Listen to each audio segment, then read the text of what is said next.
In this video, we are going to solve Pure Mathematics 1 paper 2019, May June 2019, and variant 1.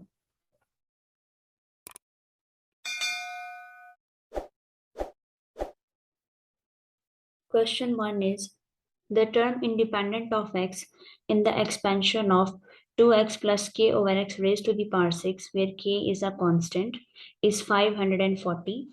First part is find the value of k.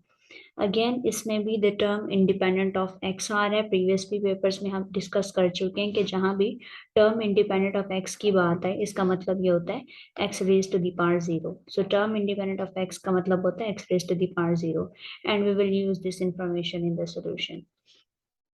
सो सबसे पहले हम formula लिखेंगे. T R plus one is equal to N C R A raise to the power N minus R B raise to the power R. And here n is 6, a is 2x and b is k over x. So values को हम substitute कर देंगे. r के बारे में अभी हमें नहीं पता कि r जो है वो क्या है, वो हमें फाइंड आउट करना है. So after substituting the value हमारा नेक्स्ट टारगेट क्या होता है कि हमने x की जो पावर्स हैं वो कलेक्ट करनी है. बिकॉज एक्स जो है वो न्यूमिनेटर में भी आ रहा होगा, डिनोमिनेटर में भी आ रहा होगा, तो आपने उसकी जो पावर्स होंगी वो कलेक्ट करनी होंगी. सो 6cr 2 raised to the power 6 minus r and x raised to the power 6 minus r, laws of indices apply कर दी हमने. And then further k raised to the power r over x raised to the power r. अब इस x raised to the power r को जब ऊपर लेके जाएंगे ये हो जाएगा x raised to the power minus r and बाकी सारा कुछ सेम रहेगा. जस्ट यहाँ पे x raised to the power 6 minus r which is x raised to the power 6 minus 2r. Now we want के ये जो x raise to the power 6 minus 2r है ये x raise to the power 0 बन जाए. Because हमारे question की demand यही है कि हमने term independent of x find out करनी है, which means that x raise to the power 0. So हम पुट कर दें x raise to the power 6 minus 2r को is equals to x raise to the power 0. Then if base is same powers will be equal. So 6 minus 2r is equals to 0 and from here you will get r is equal to 3. अब ये r is equal to 3 जो है हम इस expression के अंदर put कर देंगे. So put r is equal to 3, we get 6c3 2 raised to the power 6 minus 3 k raised to the power 3 x raised to the power 6 minus 2 into 3 which is 0. And एक और information में क्या given थी कि जो term independent of x होगी that is 540. So this means कि जब हमने r इज इक्वल टू 3 पुट कर लिया, अब हम लेफ्ट हैंड साइड पे क्या पुट करेंगे 540 पुट कर देंगे और इनको सिंप्लीफाई कर लेंगे. सिंप्लीफाई करके आपके पास आ जाएगा k cube is equals to 540 by 160. Then cube root लेंगे. So k is equal to 2 by 3 will be the final answer.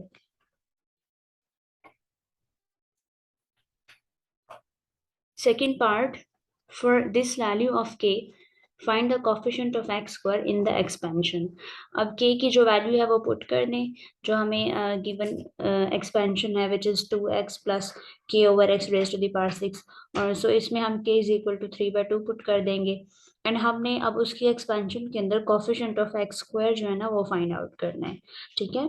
सो हम 2x plus 2x raised to the power 6 इसको हम एक्सपैंड करना स्टार्ट करेंगे एंड वाइल एक्सपेंडिंग हम ये check करते रहेंगे कि हमारी जो रिक्वायर्ड टर्म है वो कहाँ पे आ रही है. सो अपनी जो रिक्वायर्ड टर्म होगी वहां तक हम इसको एक्सपैंड करके तो रिक्वायर्ड टर्म जो है वो हम फाइंड आउट कर लेंगे. Here you can see first हमने जो टर्म ओपन की 6c1 2x raised to the power 6 minus 1 and 3 by 2x raised to the power 1 आ गया plus 6c2 2x raised to the power 6 minus 2 and 3 by 2x raised to the power 2 plus up to so on. Next term मैंने open नहीं की because ये वाली जो second term है इसी से ही हमें कोफिशिएंट ऑफ एक्स स्क्वायर मिल जाएगा. कैसे देखें, यहाँ पे x की जो पावर है वो 4 होगी और इधर नीचे डिनोमिनेटर में जो x आ रहा है उसकी पावर 2 होगी. सो दो पावर्स कैंसिल हो जाएंगी एंड दो पावर्स बच जाएंगी. दिस मीन्स कि एक्स स्क्वायर का जो कोफिशिएंट है वो सेकंड टर्म हमें प्रोवाइड कर रही है. सो बस यहीं तक ओपन कर लें.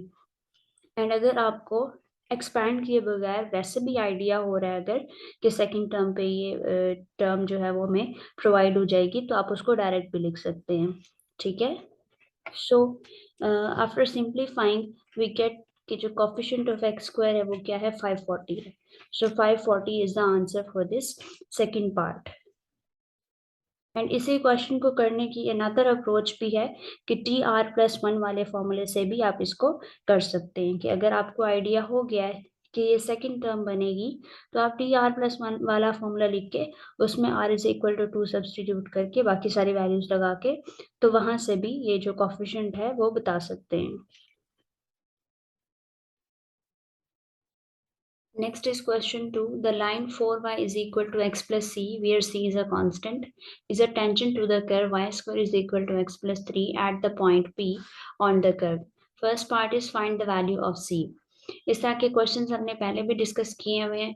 हम क्या करते हैं कि लाइन एंड कर्व दोनों को इक्वेट करके, दोनों में y को सब्जेक्ट बना के दोनों को इक्वेट कर देते हैं, एंड हमारे पास वहां से हम उसको फाइनल इक्वेशन की फॉर्म देते हैं, ax² + bx + c is equal to 0 की फॉर्म देके a b and c figure out कर लेते हैं। देन जो टेंजेंट की कंडीशन है b² - 4 इज इक्वल्स टू 0, वो हम अप्लाई कर देते हैं। सो अगर इसके अंदर आप देखें, यहाँ से y जो है वो इज इक्वल टू आएगा x/4 + c/4, एंड देन वो y आपको यहाँ पे जाके सब्सटीट्यूट करना होगा, y² और फिर उसके बाद होल स्क्वायर जो है वो ओपन होगा। सो इस तरह से कैलकुलेशन जो है वो डिफरेंट हो जाएगी, थोड़ी सी ट्रिकी हो जाएगी, कैलकुलेशन डिफिकल्ट लगेगी आप लोगों को। सो इसके लिए आप क्या कर सकते हैं कि आप x को सब्जेक्ट बना लें। देखिए यहाँ पे भी सिंगल x पड़ा हुआ है, यहाँ पे भी सिंगल x पड़ा हुआ है। सो दोनों में आप जो है एक्स को सब्जेक्ट बना लें, इक्वेट कर लें, एंड देन ABC जो है वो फाइंड आउट कर लें। सो इस तरह से कैलकुलेशन आपकी जो है वो सिंपलर रहेगी। सो पहले लाइन की हमने इक्वेशन लिख दी, 4y is equal to x plus C, इसमें से x को हमने सब्जेक्ट बना लिया। So x is equal to 4y minus C, and from the curve we have x is equal to y² - 3। अब इन दोनों को इक्वेट कर दें, तो इस तरह से आपकी जो इक्वेशन है वो y में आ जाएगी, इंस्टेड ऑफ x अब ये y में आ रही है। So 4y minus c is equal to y² - 3, and यहाँ से आप इसको तरतीब दे लें, सारी टर्म्स को एक साइड पे शिफ्ट कर लें। So we get y² - 4y plus c - 3 is equal to 0. Here we can see a is 1, b is -4, and c is, that is constant, is c - 3. Now we will apply the condition of a tangent, which is b² - 4ac is equals to 0. Now put the values of a, b, and c. b is -4, so -4² -4 into 1 into into c - 3 is equals to 0. And after simplifying, we get c is equals to 7. सो देखिए, एक थोड़ी सी जो approach है वो change करने से आपकी जो कैलकुलेशन है वो सिंपल रहेगी। So before you are going to make X और Y as subject, first of all you need to check कि आपकी जो कैलकुलेशन है वो सिंपल कैसे रह सकती है, एक्स को सब्जेक्ट बनाने से रह सकती है या वाई को सब्जेक्ट बनाने से रह सकती है। सो जिस भी तरह से कैलकुलेशन सिंपलर रहेगी उसी वे में जाएं। Next is question 5. The function f is defined by f of x is equal to -2x² plus 12x minus 3 for x belonging to R. First part is express -2x² plus 12x minus 3 in the form -2 into x plus a whole square plus b, where a and b are constants. So first of all हमने function को as it is लिख दिया है. Next step is to take -2 as common, because we can see कि उन्होंने जो हमसे form demand किया उसमें -2 जो है वो कॉमन हमें नजर आ रहा है, so हम -2 जो है वो कॉमन ले लेंगे. After taking -2 as common, we are left with x² - 6x plus 3/2. Okay, सो उसके बाद नेक्स्ट स्टेप क्या होता है कि आपने जो फर्स्ट टू टर्म्स हैं वो एज इट इज लिख दी हैं, x² - 6x as it is आ जाएगा, एंड 3/2 को थोड़ा सा गैप देके आप लिख दें, दरमियान में स्पेस जो है वो छोड़ दें। यहाँ पे हमने क्या करना होता है कि कोफिशिएंट ऑफ x का हमने करना है हाफ, एंड देन उसका स्क्वायर ऐड भी करेंगे, सेपरेट भी करेंगे। Half of the coefficient of x करेंगे, उसका स्क्वायर लेंगे, ऐड और सेपरेट करेंगे। कोफिशिएंट ऑफ एक्स हमारे पास क्या था, 6 था, उसका हाफ आ जाएगा 2, डिवाइड बाय 2, तो हाफ कितना आ जाएगा 3। सो 3 स्क्वायर हमने ऐड भी कर देना है, सेपरेट भी कर देना है, ठीक है। उसके बाद नेक्स्ट स्टेप क्या होता है कि जो फर्स्ट 3 टर्म्स आपके पास होती हैं ये मर्ज हो जाती हैं फॉर्मूले में। और फॉर्मूला जो है वो या तो a plus b whole square का बन रहा होता है या a minus b whole square का बन रहा होता है, तीसरी कोई ऑप्शन नहीं होती। सो और प्लस और माइनस साइन आपने कहाँ से डिसाइड करने के फॉर्मूला प्लस का बनेगा या माइनस का, ये जो मिडिल टर्म होती है ये आपको बताती है, ठीक है। यहाँ पे अगर माइनस है तो माइनस का फॉर्मूला क्लोज होगा, अगर प्लस है तो प्लस का फॉर्मूला जो है वो क्लोज होगा। सो अब हमने इसको फॉर्मूले को क्लोज कर देना है। So this becomes -2 into x minus 3 whole square, -3 square is 9 and +3/2 as it is. Again हम इसको जो है मजीद सिंप्लीफाई करेंगे। So -2 into x minus 3 whole square -15/2। Next step, ये -2 जो है वो अंदर मल्टीप्लाई हो जाएगा दोनों के साथ। So -2 into x minus 3 whole square and minus minus +2 and 2 get cancelled, so +15 आ जाएगा। Now the second part is state the greatest value of F of X. आपने जस्ट वैल्यू जो है वो लिखनी है, इसके अंदर सोल्यूशन नहीं करना। और greatest value of F of x क्या होगी, जब उन्होंने एफ ऑफ एक्स हमसे इस तरह की फॉर्म में कन्वर्ट करवा लिया होता है, जैसे हमने प्रीवियस पार्ट में सॉल्व किया है, तो जो ये ब्रैकेट के बाहर ये वाला कांस्टेंट आता है, ये वाला, ये हमारे पास फंक्शन की लीस्ट या ग्रेटेस्ट वैल्यू जो भी उन्होंने पूछी होगी वो उसके अकॉर्डिंग होती है। सो इस केस में हमारे पास जो फंक्शन की वैल्यू है, greatest value of F of x, वो क्या होगी, 15 होगी। या आप इस तरह से लिख दें, या आप इसको लिख दें कि f of x is less than equal to 15। Okay, then next part, उसके लिए उन्होंने फंक्शन जो है वो दिया हुआ है। The function g is defined by g of x is equal to 2x plus 5 for x belonging to r। Find the values of x for which g of f of x plus 1 is equal to 0. Composition of functions का question है, g of f of x. So g into f of x plus 1 is equal to 0. So g into, अब f of x की जगह पे आप जो function हमें given है f of x वो रिप्लेस कर दें। f of x हमें क्या गिवन था, -2x² plus 12x minus 3 plus 1 is equal to 0, ठीक है। ओके, अब देखिए नेक्स्ट स्टेप क्या होगा। यहाँ पे असल में हो क्या रहा है कि जो एफ ऑफ एक्स है, आप देखें, सॉरी जी ऑफ एक्स है, उसके अंदर अब हमने एफ ऑफ एक्स पुट कर दिया है।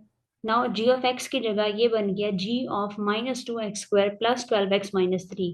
इसका मतलब ये है we are going to replace X with -2x² plus 12x minus 3 in G of X, ठीक है। अगर आपके पास let's suppose G of T होता है तो आप क्या करते हो, एक्स को आप रिप्लेस कर देते हो किसके साथ, टी के साथ। अगर आपके पास जी ऑफ डब्ल्यू होता है लेट्स सपोज, तो आप एक्स को क्या करते हो, डब्ल्यू के साथ रिप्लेस कर देते हो। सो जी ऑफ ब्रैकेट के अंदर जो भी एक्सप्रेशन है आपने एक्स को रिप्लेस कर देना है उसी एक्सप्रेशन के साथ, ठीक है। अगर वो सिंगल टर्म है, डबल टर्म है, 3 4 जितनी भी टर्म्स है, पूरा एक्सप्रेशन है, आपने क्या करना है, सिंपली एक्स की जगह पे वो पूरा एक्सप्रेशन जो है वो लिख देना है, ठीक है। सो अब यहाँ पे हमारे पास क्या है, एक्स की जगह पे जो एक्सप्रेशन आ रहा है वो है -2x² plus 12x minus 3। This means कि अब एक्स की जगह पे हम ये एक्सप्रेशन रिप्लेस कर देंगे। सो दिस बिकम्स, और ये है हमारे पास G of X. So 2 into X की जगह पे ये एक्सप्रेशन आ गया, +5 एंड +1 हमारे पास जो इक्वेशन का चला आ रहा है वही, +1 इज इक्वल टू 0। सो अब इसको हम जो है वो सिंप्लीफाई करेंगे फर्दर, एंड आफ्टर सिंप्लीफाइंग हमारे पास ये जो इक्वेशन है वो सॉल्व हो जाएगी। So you can see that -4x² plus 24x is equals to 0। यहाँ से -4 जो है वो कॉमन ले लें। सो इनटू में आपके पास रह जाएगा x² minus 6x is equals to 0। अब यहाँ से x को कॉमन ले लें, x into x minus 6 is equal to 0। So इधर x इज इक्वल टू 0 और x minus 6 is equal to 0। So x is equal to 0 and x is equals to 6। ये हमारे पास दो आंसर्स होंगे।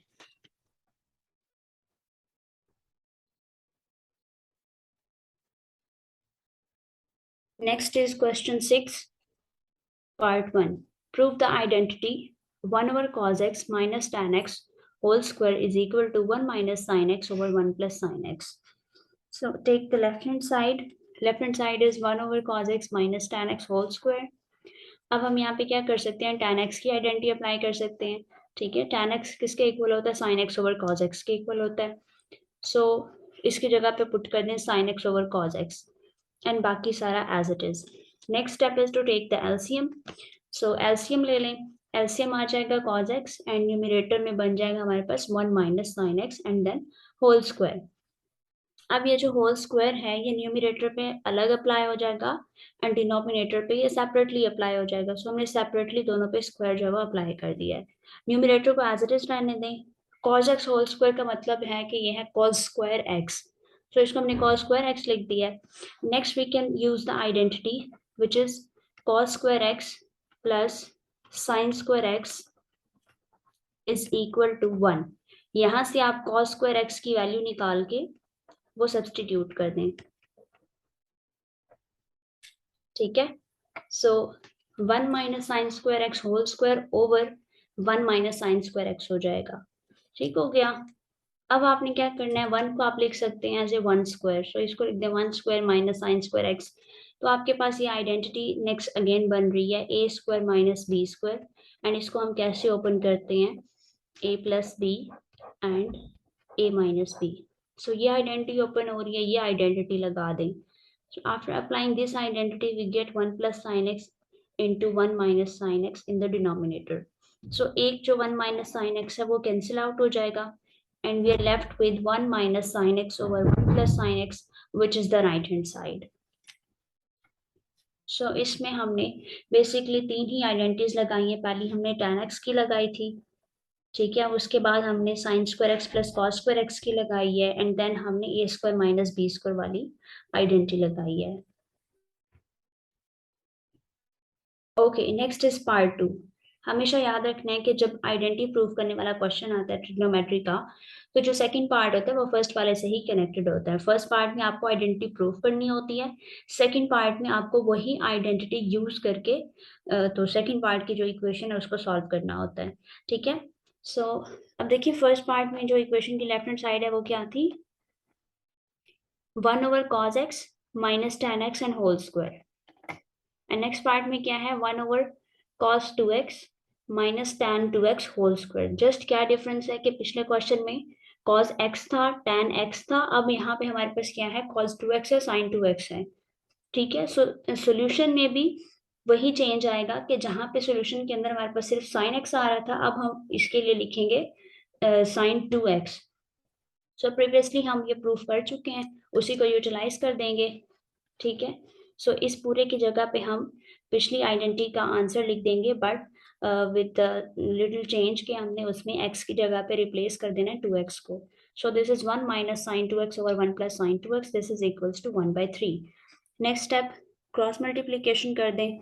सो after cross multiplication we get 3 into 1 minus sin 2x is equal to 1 into 1 plus sin 2x। मजीद इसकी जब simplification करेंगे सो हमारे पास आ जाएगा sin 2x is equal to 1/2। Okay, सो अब हमने इसको सॉल्व करना है। 2x की जगह पे आप a पुट कर दें, क्योंकि जब हमारे पास सिंपल x होता है तो फिर हम रिप्लेस नहीं करते, लेकिन अगर अदर देन x हमारे पास कोई चीज़ वो एंगल के अंदर इन्वॉल्व हो रही है, यानी कि साइन के एंगल के अंदर या कॉस के एंगल के अंदर, किसी भी ट्रिग्नोमेट्रिक फंक्शन के एंगल के अंदर, तो फिर हम उसको रिप्लेस कर देते हैं। So put 2x is equal to a, so this becomes sin a is equal to 1/2। Now next step is to take the inverse and जैसे ही हमने इनवर्स लेना होता है तो हम जो है वो अपना बेसिक एंगल लिखते हैं। So theta is equal to sine inverse of 1/2। And remember कि जो आपका क्वेश्चन है उसके लिए उसने कहा हुआ है कि 0 is less then x less than pi, this means कि वो रेडियन की बात कर रहा है। सो आप डिग्री में इसका आंसर नहीं लिखेंगे। तो साइन इनवर्स ऑफ 1/2 रेडियन में आपने कैलकुलेट करना है, this is π/6। So now theta is equal to π/6 and next step is to draw the grid. तो आपने ये ग्रिड बना लेना है, ठीक है, और इस पे फिर आपने क्वाड्रेंट कैसे सिलेक्ट करना है वो आपने इस स्टेप से सिलेक्ट करना होता है। ठीक है, इस वाले स्टेप से sine a is equal to 1/2। अब इसमें देखिए साइन की जो वैल्यू है वो पॉजिटिव है, और साइन जो है वो पॉजिटिव कौन कौन से क्वाड्रेंट में होता है, फर्स्ट क्वाड्रेंट में एंड सेकंड क्वाड्रेंट में। से दिस मीन्स कि हमने जो ग्रिड बनाना है उसमें हमने फर्स्ट और सेकंड क्वाड्रेंट के अंदर थीटा एंगल जो है वो मार्क कर देना है। सो हमने पहले थीटा एंगल मार्क कर दिया। थीटा यानी कि बेसिक एंगल हमारा कौन सा एंगल होता है, जो एक्स एक्सिस के साथ बनता है एंगल, वो वाला। उसके बाद हमने जो अपने ओरिजिनल एंगल्स हैं वो मेजर करने हैं। ये जो ब्लू लाइंस के साथ मेजर हुए हुए हैं, तो ये हमारे ओरिजिनल एंगल्स हैं। सो फर्स्ट ओरिजिनल एंगल की जो मेजरमेंट हम लेंगे, एंटी क्लॉकवाइज मेजर हम करते हैं एंगल्स को, ठीक है। पॉजिटिव एक्स एक्सिस से हम इसको मेजर करना स्टार्ट कर रहे हैं। सो मेजर जब करेंगे पहली लाइन तक हम पहुंचेंगे and we see that this is same as theta. So पहला एंगल तो आपके पास आ जाएगा पाई/6। For the second angle again हम उसी तरह से पॉजिटिव एक्स एक्सिस से स्टार्ट लेंगे एंड सेकंड लाइन तक पहुंचेंगे। And here we can see कि जो सेकंड एंगल है वो कैसे ऑब्टेन हो रहा है, अगर हम पाई में से थीटा को माइनस कर देंगे। See this total is pi, and if we subtract this theta, so we get our original angle. So pi में से हमने theta को माइनस कर देना है. So you can see here pi minus pi/6 is the second angle. So now replace a with 2x because हमने a को जो 2x को हमने a पुट किया था. So this is 2x. हमारे पास दो इसके आंसर्स हैं, एक है pi/6 and second one is 5 pi/6. उसके बाद आपने क्या करना है, ये 2 जो है वो दोनों से डिवाइड हो जाएगा। सो pi/12 एंड 5 pi/12 ये हमारे पास फाइनल आंसर्स आ जाएंगे इस क्वेश्चन के लिए। नेक्स्ट है क्वेश्चन 7। ये हमारे अब करंट सिलेबस में इंक्लूड नहीं है बिकॉज ये जो वेक्टर्स का टॉपिक है अब ये इंक्लूडेड नहीं है P1 के अंदर।